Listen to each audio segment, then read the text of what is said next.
Y a grabar.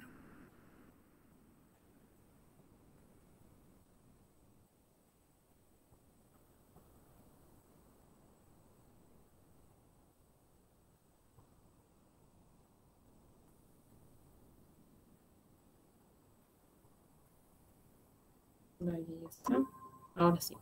Bien, vamos a empezar con la parte de enfermedades pulmonares. Y pues para hablar de esto, vamos a ver una clasificación muy sencilla de las enfermedades pulmonares. Las podemos clasificar en enfermedades de las vías respiratorias, enfermedades del tejido pulmonar y enfermedades de la circulación pulmonar. Las enfermedades de las vías respiratorias son aquellas en las que o va a haber un estrechamiento o una obstrucción de las vías respiratorias, ya sea superiores o terminales, y que van a impedir un adecuado intercambio gaseoso. Estas enfermedades pueden agruparse en las que se conocen como las EPOC, las enfermedades pulmonares obstructivas crónicas, y el asma, como las principales enfermedades de las vías respiratorias. ¿Ya?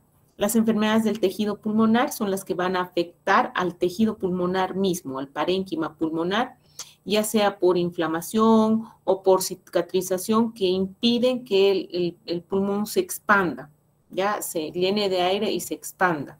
Esto constituye el grupo de las enfermedades pulmonares restrictivas. Por alguna razón no se puede expandir adecuadamente el pulmón, ya sea que esté colapsado, ya sea que esté inflamado, ya sea que haya una cicatrización, una fibrosis.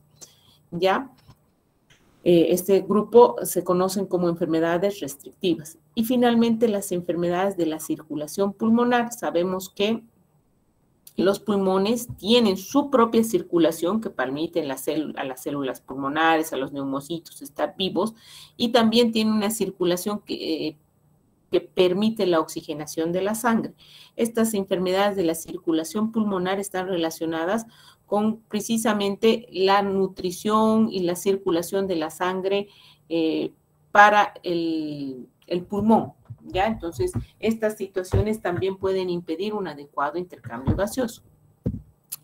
Bien, vamos a ir hablando de cada una de ellas. Ahora vamos a hablar de las vías respiratorias y dentro de estas son los grupos de enfermedades, está el asma y las enfermedades pulmonares obstructivas crónicas. Entonces vamos a hablar primero de las enfermedades pulmonares obstructivas crónicas.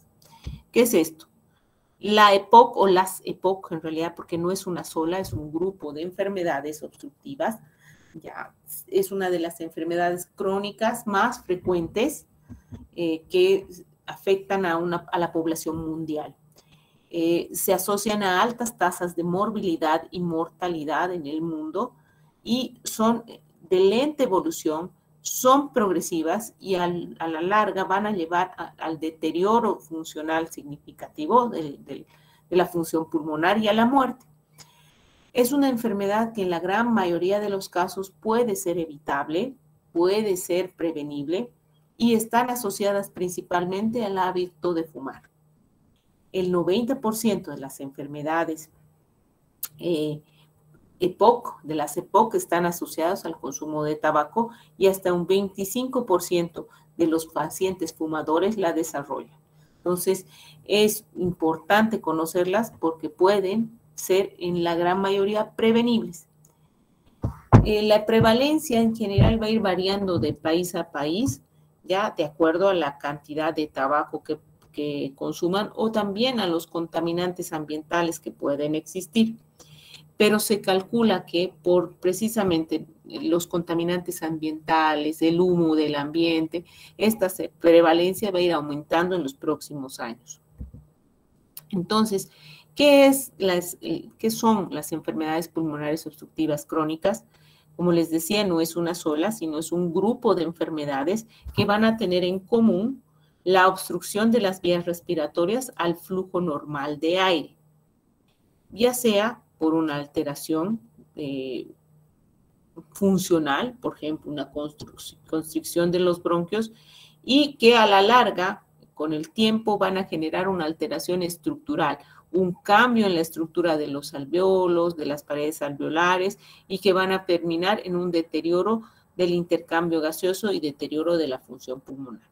¿Ya? Entonces, Básicamente es eso, una enfermedad que tiene en común la obstrucción de las vías respiratorias de manera crónica, que inicialmente es un cambio solamente fisiológico, funcional, respuesta a un estímulo, pero que con el tiempo se hace crónico y produce una alteración en la estructura normal del pulmón, de las vías respiratorias. En la mayor parte, como les decía, la EPOC es una enfermedad crónica, progresiva, pero que es prevenible y es tratable, en el 90% asociada al consumo de tabaco. Muchos de estos pacientes tienen también una asociada, una respuesta inflamatoria exagerada. Y es así, no todos los que fuman van a desarrollar una EPOC, pero sí, dentro de las EPOC el 90% son fumadores. Entonces, esta respuesta exagerada es una condición también inmune que hace que las vías respiratorias reaccionen mucho más a los estímulos nocivos del tabaco, las partículas nocivas del tabaco. Característicamente, el flujo aéreo está disminuido y esto se va a caracterizar por una entrada de aire fácil. Los pulmones se inflan, se llenan de aire, pero hay una limitada eliminación del aire a la expiración. Entonces, esa es una característica de la EPOC. Hay una limitación del flujo aéreo durante la expiración, lo que genera que se retenga cierta cantidad de aire en cada respiración. ¿Ya? Las EPOC van a incluir dos enfermedades importantes, la bronquitis crónica y el enfisema, que son fisiopatológicamente diferentes, pero tienen en común la obstrucción de las vías respiratorias.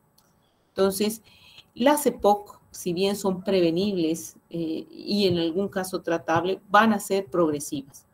Ya esta alteración progresiva del flujo de aire va a producir una respuesta inflamatoria anormal crónica que va a generar un deterioro a nivel del pulmón, ya con una alteración en el intercambio gaseoso y obviamente en la función pulmonar. Entonces, la gran mayoría va a terminar con un paciente crónicamente enfermo, con un pulmón dañado, y que a la larga puede ser esa la causa de muerte, de una falla del pulmón, del intercambio gaseoso y por ende también del nivel del corazón, un cor pulmonar. ¿Por qué se produce este proceso? Bueno, habíamos dicho que hay varios factores ambientales que juegan en esto. El principal es el cigarrillo, pero no es el único. También la exposición a otros contaminantes ambientales que son los más importantes en esta temporada, los humos de las fábricas, el smog, los humos de las, por ejemplo, en nuestro país, en nuestro medio de las ladrilleras, que van a generar al mezclarse en el aire, estar contaminando el aire que respiramos, pues van a ingresar a las vías respiratorias, ¿ya? Y van a estar en contacto directo con el epitelio bronquial. Se depositan en el epitelio bronquial y estas son reconocidas como un cuerpo extraño y generan un proceso inflamatorio.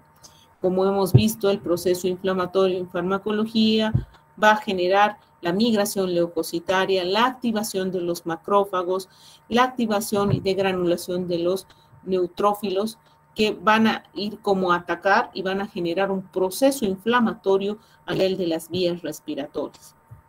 Este proceso inflamatorio, como estamos en continua exposición a estas sustancias, se va a volver crónico y va a generar una destrucción de la pared alveolar, un aumento de la secreción de moco por edema, por factores proinflamatorios en la mucosa bronquial y va a generar el fenómeno más importante que es la broncoconstricción.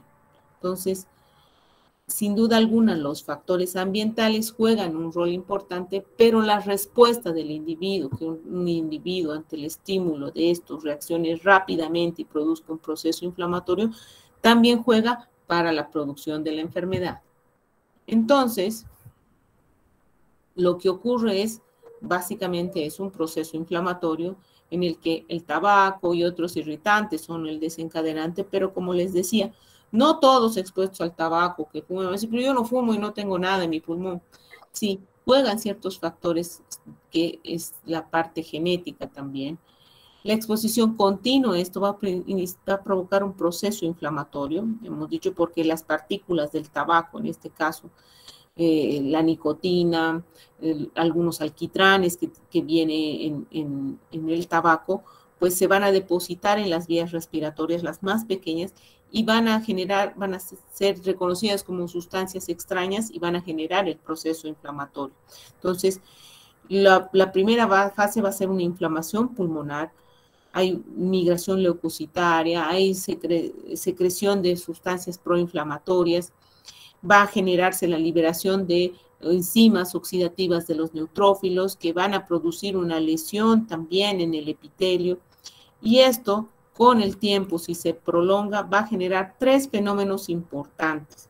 Uno, la destrucción de los alveolos por estas proteasas, por la presencia de factores proinflamatorios continuos, la hipersecreción de moco, edema de la mucosa, congestión, ¿ya? Y el tercero, la obstrucción al flujo de aire producida por una broncoconstricción, la construcción del músculo bronquial de los bronquiolos terminales, que va a terminar de obstruir, de generar la obstrucción en las vías respiratorias. ¿Ya? Entonces, esos son los tres fenómenos fisiopatológicos más importantes. Entonces, ¿qué genera la obstrucción al flujo de aire? El principal factor es, como habíamos dicho, la broncoconstricción. Sin embargo, también la hipersecreción de moco, la acumulación de estos y la formación como de tapones van a ser otra cosa que suma la obstrucción al flujo de aire.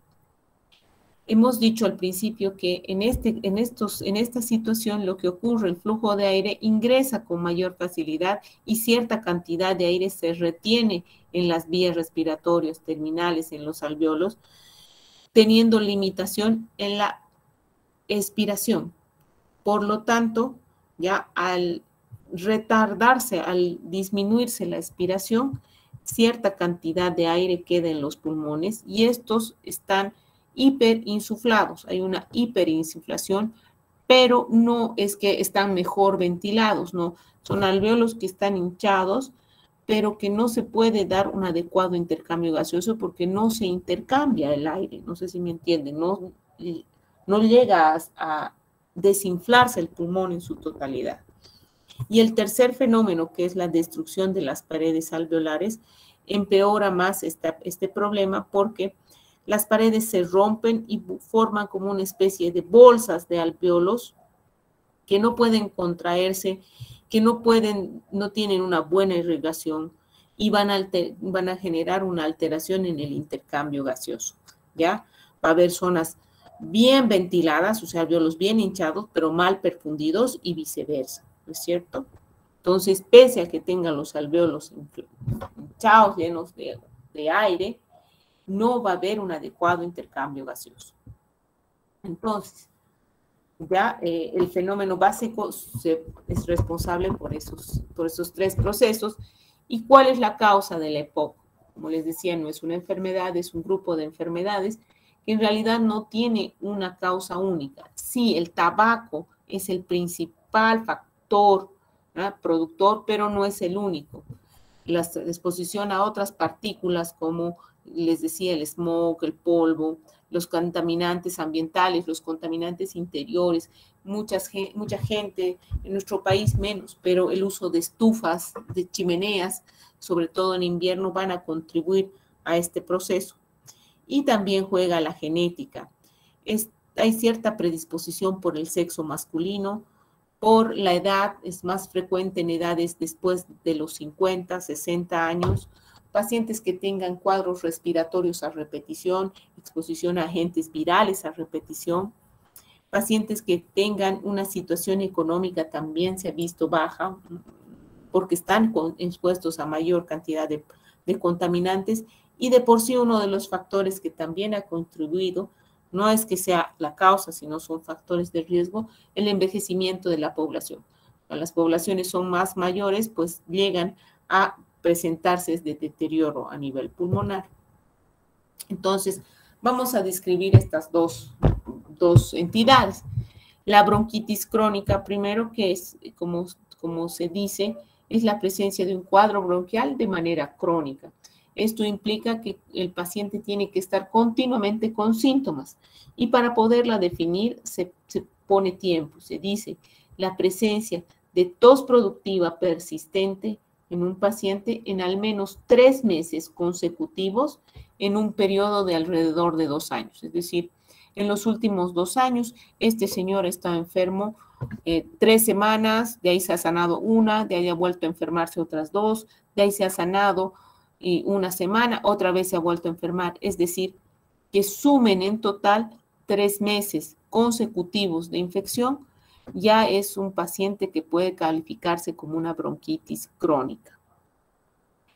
Estas bronquitis crónicas se han asociado más que al tabaco a exposición con irritantes bronquiales, principalmente infecciones virales a repetición, la exposición a polvo, humos, contaminantes ambientales. El tabaco también es un factor, pero no es tan preponderante como vamos a ver en la otra. Dentro de las bronquitis crónicas podemos distinguir 3 tipos, la que se conoce como simple, la mucopurulenta y la obstructiva, que para fines prácticos van a terminar en la evolución en lo mismo.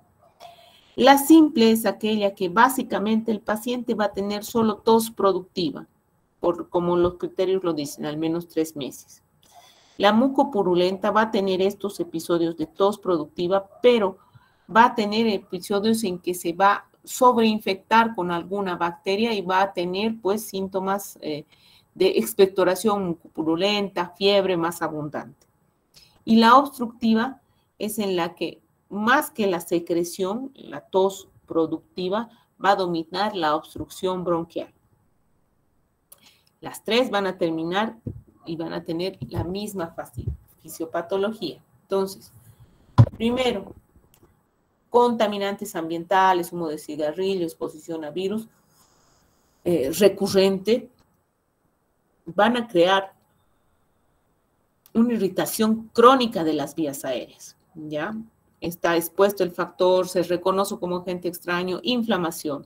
Y esta inflamación crónica va a crear estas 3 cosas que hemos visto. Primero, una inflamación crónica de la mucosa que va a caracterizarse por edema de la mucosa bronquial, por aumento de la secreción de las glándulas bronquiales, y esto va a generar formación de moco, que puede hacerse más espeso e incluso formarse como una especie de tapones, ya que van a obstruir las vías respiratorias.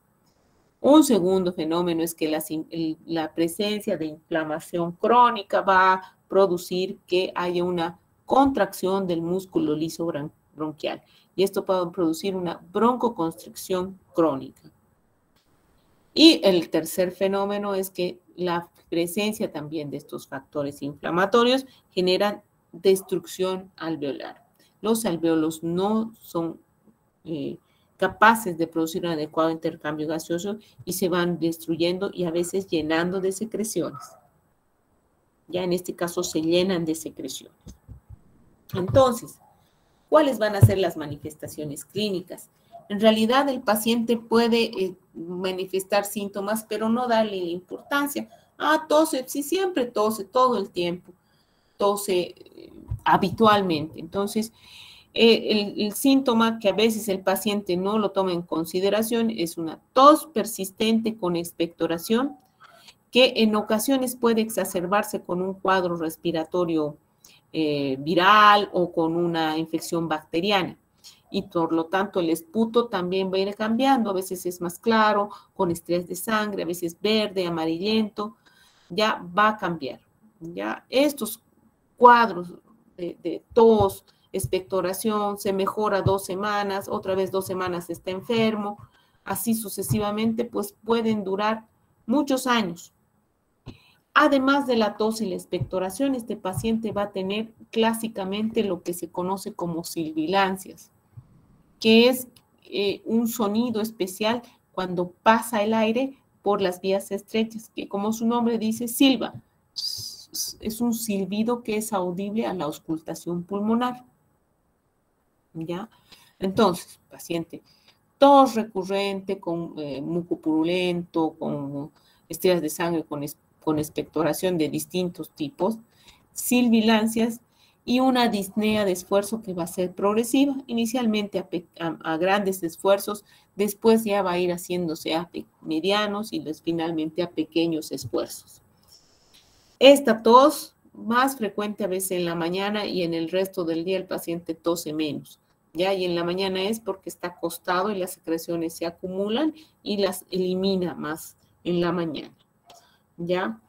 Y como les decía, esto esputo va cambiando de coloración porque el paciente puede tener algunas exacerbaciones, es decir, empeora el cuadro porque se sobreinfecta con algo, principalmente en épocas de invierno. A medida que pasa el tiempo, el intercambio gaseoso, la función pulmonar se deteriora y van apareciendo otros síntomas. En este caso, la cianosis. Ya es un síntoma que va a ir apareciendo, la disnea, que va a ser progresiva.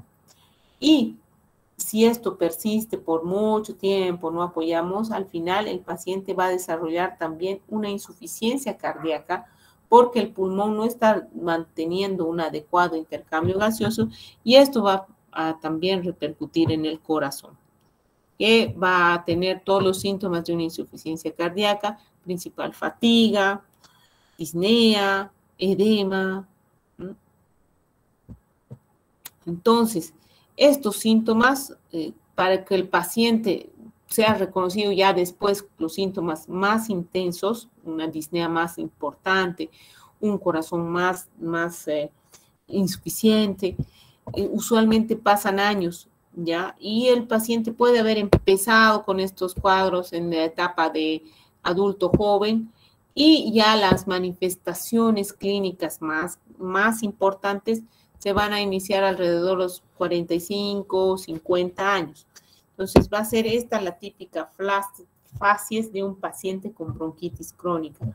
Usualmente son pacientes obesos porque son sedentarios, por la disnea van limitando su actividad, entonces se vuelven más sedentarios. Ya este rostro como abotagado, como cansado, como con sueño, cianótico, cianosis de mucosas de los dedos, dan el aspecto que se conoce como blue blooded o azul abotagado, ¿ya? Obeso, con edemas en extremidades, a veces hepatomegalia por la falla cardíaca, con disnea de esfuerzo y ya después se va haciendo una disnea de reposo y que tose. Esa es la principal característica. Tos con expectoración persistente, en ocasiones abundante. A la auscultación, yo voy a auscultar a este paciente y vamos a tener las características sibilancias, pero también tiene mucha secreción. Caracteriza esto la abundante secreción, entonces se van a escuchar las secreciones en el pulmón cuando entre aire, que hace como lo que se conoce como un estertor, que es como un ruido de burbuja. Cuando uno sopla aire en un vaso con agua, suena más o menos así. El edema en las extremidades, la cianosis, la fatiga, la debilidad son características, ¿ya? Pero esa es la cara. Y es un paciente que va a tener esta cianosis, va a ser, no se va a mover, va a tener una disnea de reposo ya en la enfermedad avanzada, la cianosis en los lechos unguiales, en las mucosas, obeso, edematizado, ya es ya la fase como ya más avanzada de la enfermedad. Si a este paciente le vamos a tomar una radiografía de tórax, ya esta es una radiografía de tórax normal, como ven ahí las costillas bien visibles, los campos pulmonares negritos, pero no están hiperexpandidos, ¿no? Se ve hasta más o menos la costilla 7, el corazón de un tamaño regular, línea media, y en un paciente con bronquitis crónica vamos a tener que el pulmón primero está como que se conoce hiperinsuflado, o sea, más negrito. Y vamos a lograr ver esto que se llama la trama broncovascular, es decir, como los alvéolos están contraídos, llenos de secreciones, se logran ver, se hacen visibles, ¿ya? Y se ve como una ramificación, aumento de la trama broncovascular. Mira, incluso se ve acá la rama grande. Eso es sobre un fondo más oscuro que este. Es lo que característicamente se ve en la radiografía de un paciente con bronquitis crónica. Aquí en esta otra, mejor. Se ve la trama vascular, la broncovascular con contornos irregulares. Y si uno ve más de cerca, pues se va a ver como que los alvéolos están identificados y algunos están borrados porque están llenos de secreción. ¿Ya? Entonces, una de complicación de las bronquitis crónicas es las bronquiectasias. Es también calificada como un tipo de EPOC, ¿ya? O con una complicación más que todo de las bronquitis crónicas.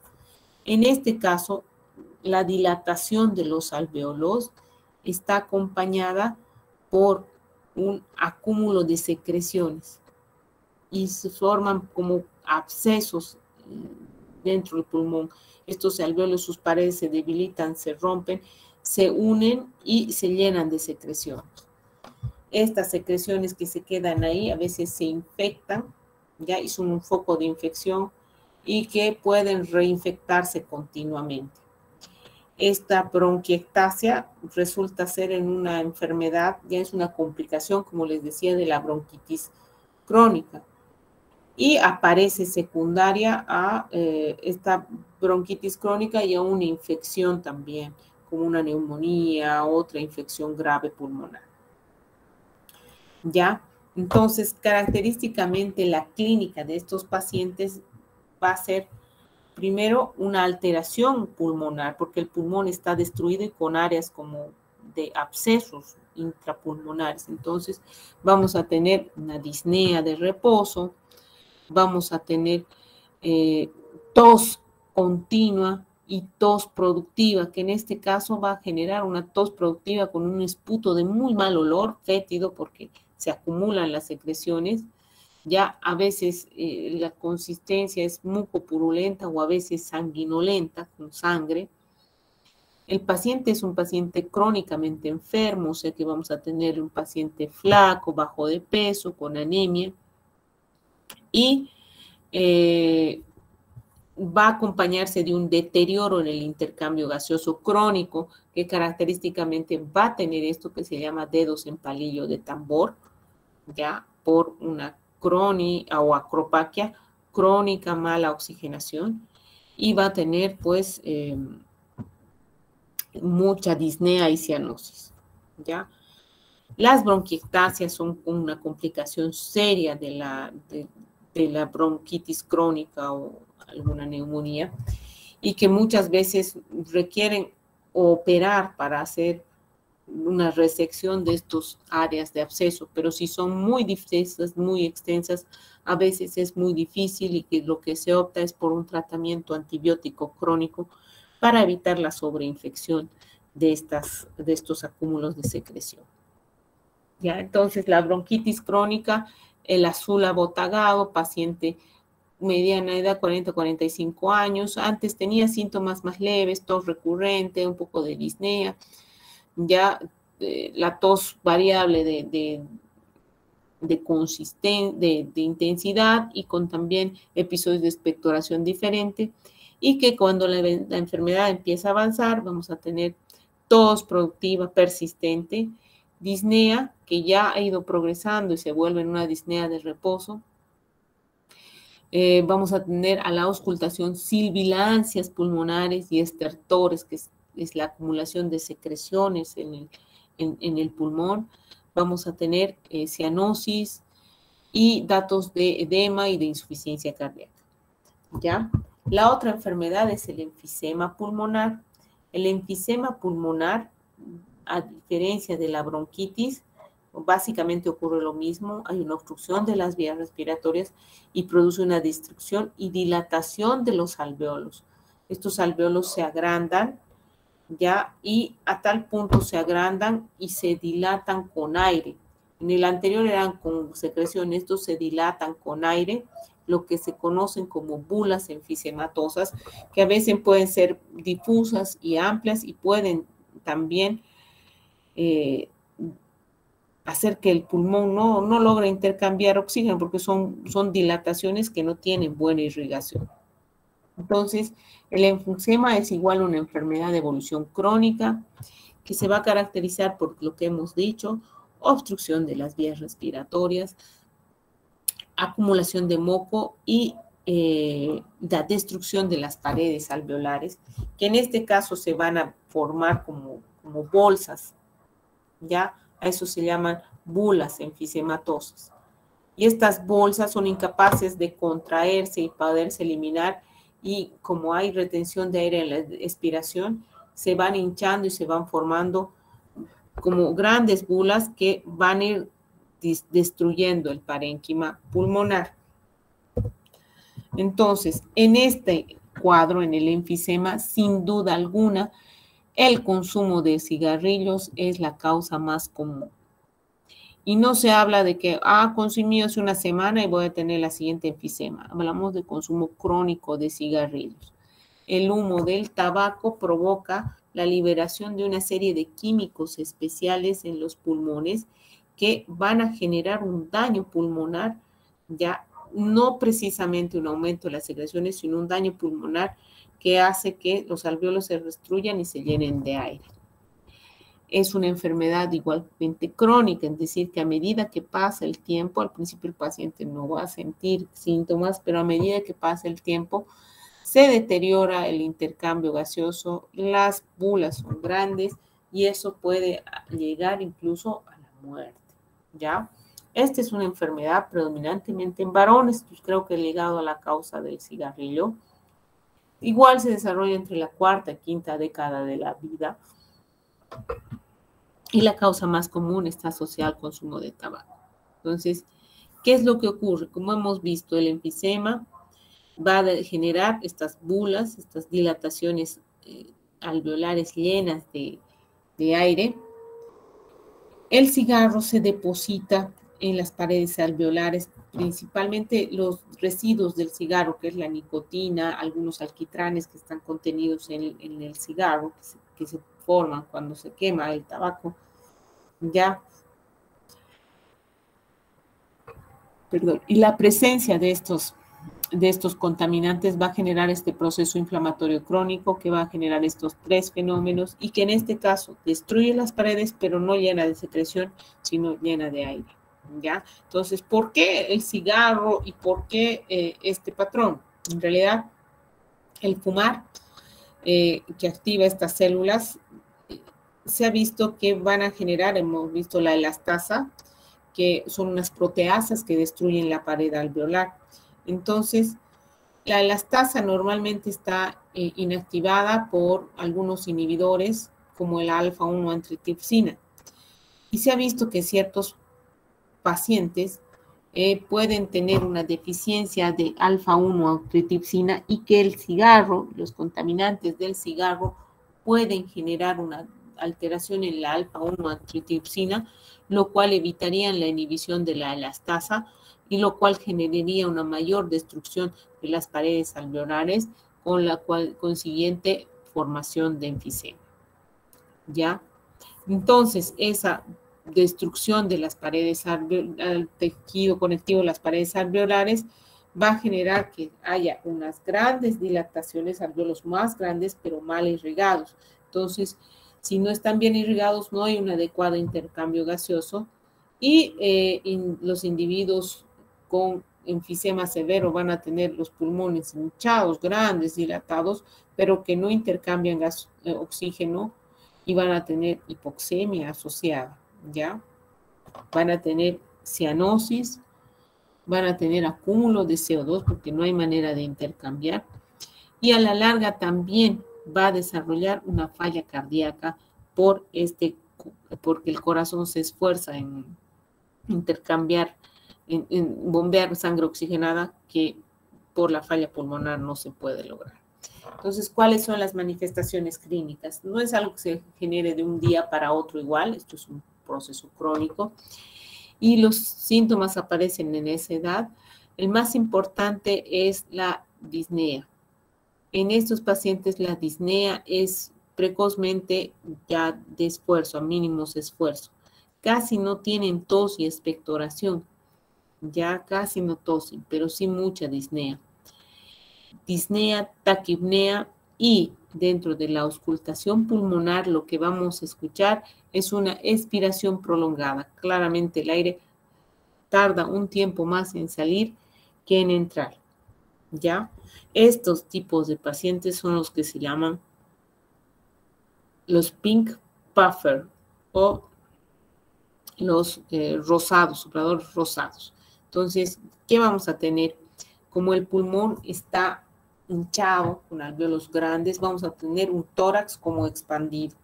Paciente, el tórax insublado, las costillas están horizontalizadas, tórax bien expandido. A la auscultación, igual que en el otro, vamos a tener muchas sibilancias, ¿ya? Porque las vías están estrechas, ¿ya? Entra aire y sale más lentamente. Entonces vamos a tener sibilancias, expiración prolongada.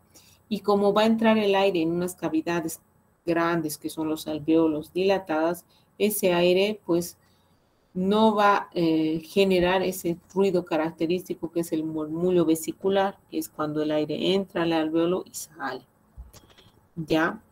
Además, estos pacientes tienden a tener pérdida de peso, son flacos porque tienen hipoxemia crónica, lo cual es diferencia a los azules abotagados. Estos son los sopladores rosados, tienden a tener bajo peso, la masa muscular más pequeña, más delgada, tienden a tener también cianosis, pero es más tardía.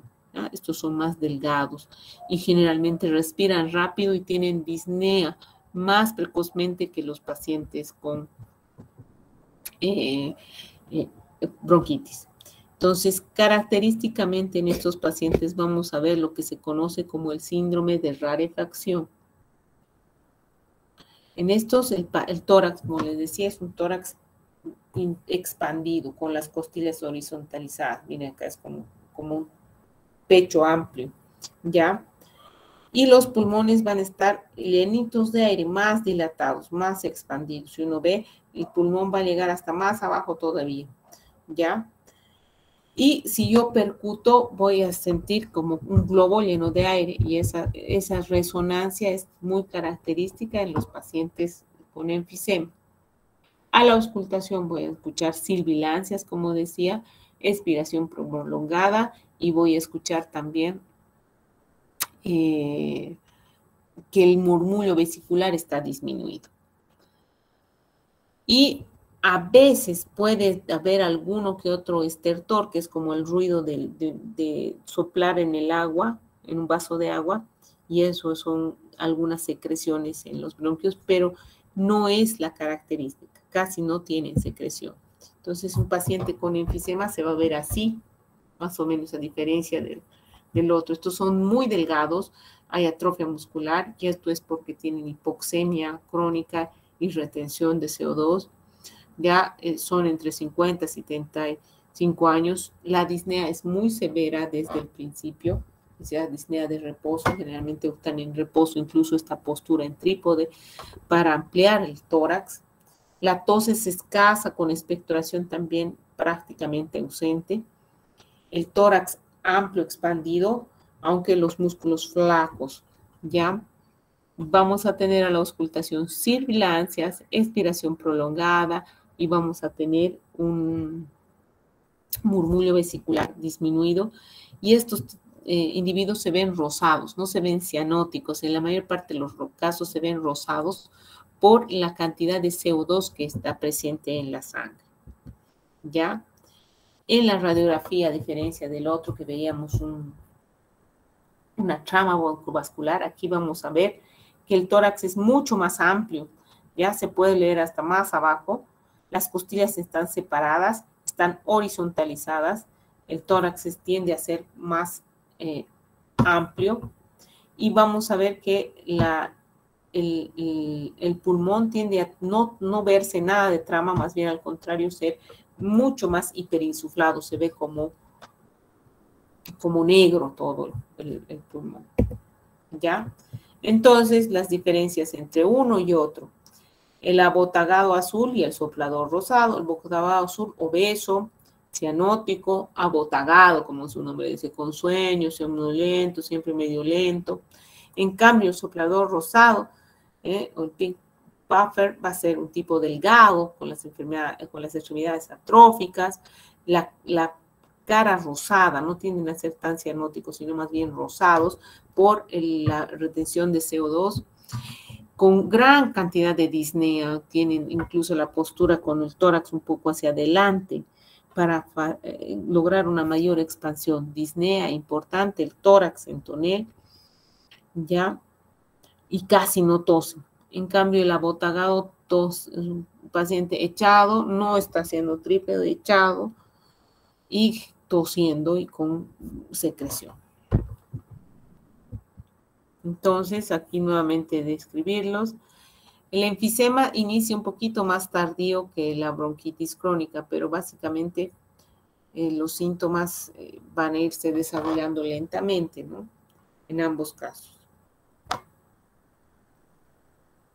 Generalmente los enfisemas van a tener una hipoxemia, ambos, ¿ya? Pero el enfisematoso es la PCO2 a veces no llega a ser tanta retención como en la bronquitis, que es más cianótica. Entonces, este es el EPOC, el pink puffer, se dilatan los pulmones, el aire está atrapado en estos alvéolos gigantes, el tórax es amplio, los campos pulmonares están hiperinsuflados, llenos de aire, las tortillas horizontalizadas. Ya el paciente, como les decía, tiende a veces a adoptar la postura en trípode para mejorar la expansión. Es un paciente que tiene mucha disnea, está muy enflaquecido, sus extremidades atróficas, adelgazadas, ya no tose, pero sí se siente ruidos, ya expiración prolongada, sibilancias, y el murmullo vesicular está ausente. En cambio, el Blue Brother es un tipo que tose y expectora todo el tiempo. Tose y expectora todo el tiempo.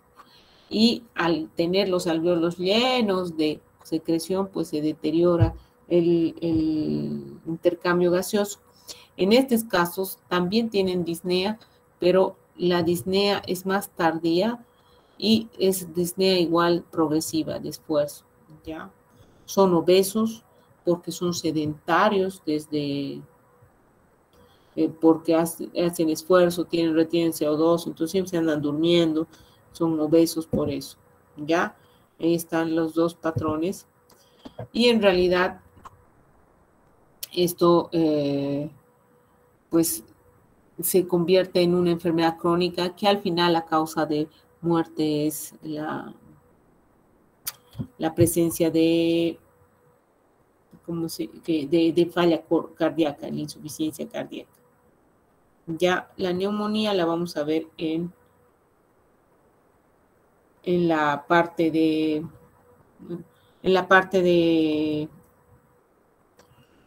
patología restrictiva y cuando veamos también síndrome de condensación. ¿Ya? Bien.